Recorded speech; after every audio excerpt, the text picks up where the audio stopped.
Hi guys! So nandito tayo ngayon sa isa sa mga tourist spot dito sa La Union, sa Bahay na Bato. Pero bago tayo pumasok, kaway-kaway muna, yan, sa mga kasama po natin dyan. So makita po natin kagad, napakalawak ng lugar, so medyo malayo na yung lakarin to. Meron ka lamang dyan 50 pesos na babayaran kung gusto mong bumisita dito at pwede mo na siyang libutin yung buong Bahay na Bato. So eto na nga. So, una ko talagang napansin dyan, pagpasok pa lang namin dito, tignan mo yung lalakaran namin, no? Talagang gawa sa mga pebble stones.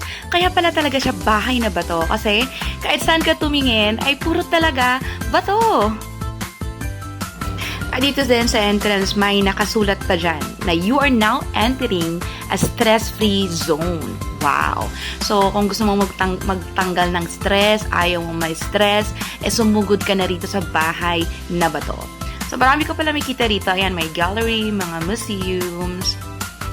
At syempre, maraming bato. Pero wag ka, hindi lang mga simpleng bato, ha? O, tignan mo, di ba? Mga naka-smile pa. Ang kaso nga lang, ang hirap lakaran nitong mga pebbles. So, dapat nandiyan ka lang sa malaking bilog na yan, malaking bato. No, yung pathway na yan. Kasi kapag sa pebbles ka lumakad or dumaan, lumulubog ka. But anyway guys, sobrang masaya naman yung paglilibot namin dyan kasi maganda yung panahon. At kung mahilig ka talaga sa nature and arts, ayan, sobrang ma-appreciate mo yung lugar na to. Ako kasi mahilig, kaya na-enjoy ko talaga siya. At ang dami naming picture taking dyan. So, hanggang ngayon nga hindi ko pa napopost yung mga pictures. Puno na yung gallery ko. So, sana mapost ko na. Syempre, yan ako. Feeling tour guide. Tapos itong bahay na to, yan yung main house na tinatawag dyan. Sa tingin ko pwede siyang i-rent. No? Hindi ako sure. Hindi kami nakapagtanong. Pero, yan yung main house.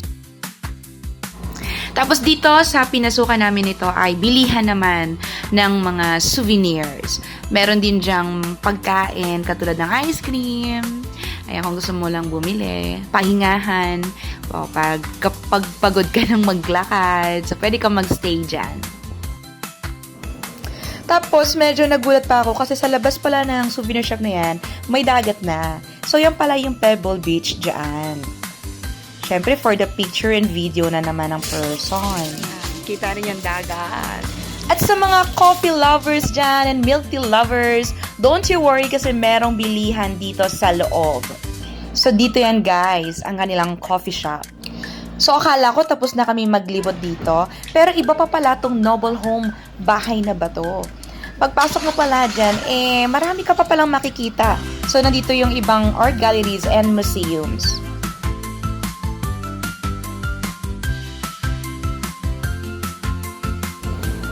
Actually, ang dami mo makita rito sa loob.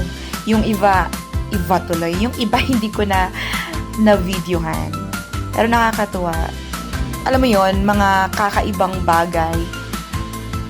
Mga hindi mo palagi ang nakikita.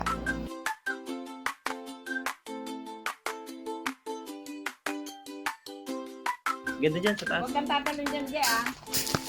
Oh, yung ganda oh. Wow, papakyat pa pala. Vitamin C oh, view deck. Let's see the vitamin C. O, diba? Yung akala naming tapos na, yun na yun. Meron pa pala. So, inakyat namin yan at dyan namin nakita yung magandang dagat. Vitamin C. So, view deck talaga siya. Siyempre, for the video and for the picture na naman tayo dyan. Ay, ganda. So, yun lang guys. I hope you enjoy our mini tour dito sa Bahay na Bato. So, kung kayo po ay mapunta dito sa La Union, bisitahin nyo na din ito. Wow! Wow! Look at that! Ganda oh! Wow!